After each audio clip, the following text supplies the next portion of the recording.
house and it was morning time. Allah subhanahu wa ta'ala ordered me to come out and find the place He had shown me in my dreams. I become very happy that Allah has given me a task. I get ready and leave my house, but could not figure out which direction to travel to look for this place. I then start walk direction, and after covering some distance, I meet a few people. They ask me if I was Qasim. I get surprised, thinking that I've never met these people. How do they know my name? Then they ask me if I was going somewhere. I tell them yes. Allah has ordered me to find the place which He had shown me in my dreams. They get very joyful upon hearing this, and say that they also want to go with me. I tell them, I don't know where that place is. I have yet to find it myself, and I don't even know how far it is. You guys may get tired.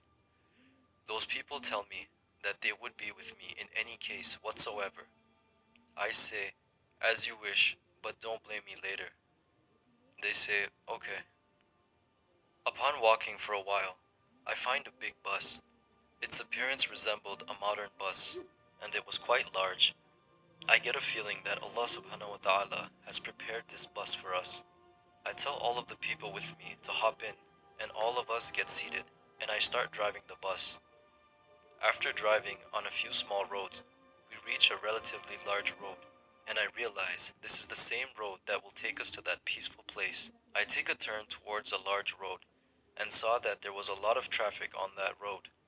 There was also houses located on both sides of the road, and it felt like the houses behind the visible ones were gradually being destroyed as we were passing by.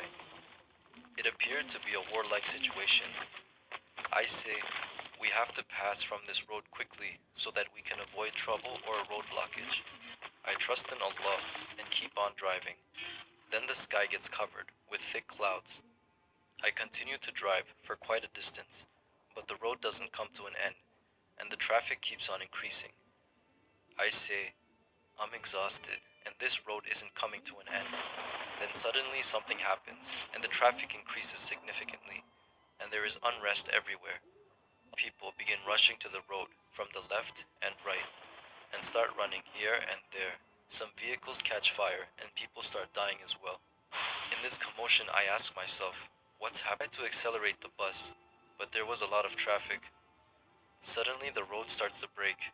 It breaks into smaller pieces and starts sinking into the ground, causing a traffic jam. Then water flows in from somewhere, and the whole area starts sinking. I begin to honk at the truck in front of me, but noticed that its tires were stuck and it couldn't move as well.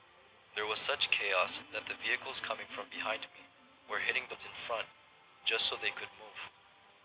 I get worried upon seeing this and ponder, what should I do now? I tried to reverse, but the bus was stuck. Its tires were stuck in the ground. I say to the people with me that the road is jammed, the bus is stuck, the road is sinking, and there's water everywhere. I advise them that if they want, they can leave before the bus sinks into the earth. Otherwise, don't blame me afterwards.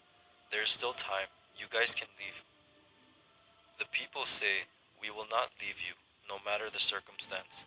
We will stay with you in the bus. I get angry and say that I'm leaving. You guys can do what you want. As I open the door of the bus, I found water all around it. I tell myself that now it's difficult to go back. I found stairs next to the door of the bus and climbed onto the roof of the bus. I could see that the road ahead was very long and the traffic was jammed throughout. Furthermore, the road continued to sink, and people's cars kept on catching fire, and a growing unrest kept on spreading. Then I took a look at the path we had come from, and said, why didn't Allah tell me that this path was long and difficult, and that I would get stuck here? If Allah had told me before, I would not have come this far. Then I look at the way onward, and find no way of going forward either. Tired of the situation, I sit on the roof of the bus and grieve over what had happened to me. Then the scene changes, and I feel like Allah subhanahu wa ta'ala is watching us from the sky, and the bus is visible to me from the sky, with myself sitting on top, and the passengers talking to each other inside, saying that we are not going to give up, we need to move forward. person gets up and takes the driving seat. He reverses the bus a bit, then turns it right, drives onto the sidewalk, and takes the bus out. He then starts driving the bus on the spaces in front of the houses, including the footpath. I get surprised that who is this guy that has taken the bus out? Along the road, I don't see any signboards. Perhaps they had fallen already. The bus started to move slowly, with a lot of jerks. I felt content, knowing that the bus is moving at least. Then I come downstairs and tell the passengers we have to move carefully so that we don't incur any damages, because we only have this bus. The people were chatting with each other, and I remarked in an angry tone to not make any noise and sit quietly. I said, let the driver drive the bus, and the individual sitting on the front rows should guide him and be wary of any obstacles or danger so that we avoid harm to the bus and so we don't get stuck again. Then I say that Allah will take us to our destination. He will guide us himself and he will show us the path. Then I went to the back side of the bus. The path was quite difficult. The bus had to be taken through many obstacles.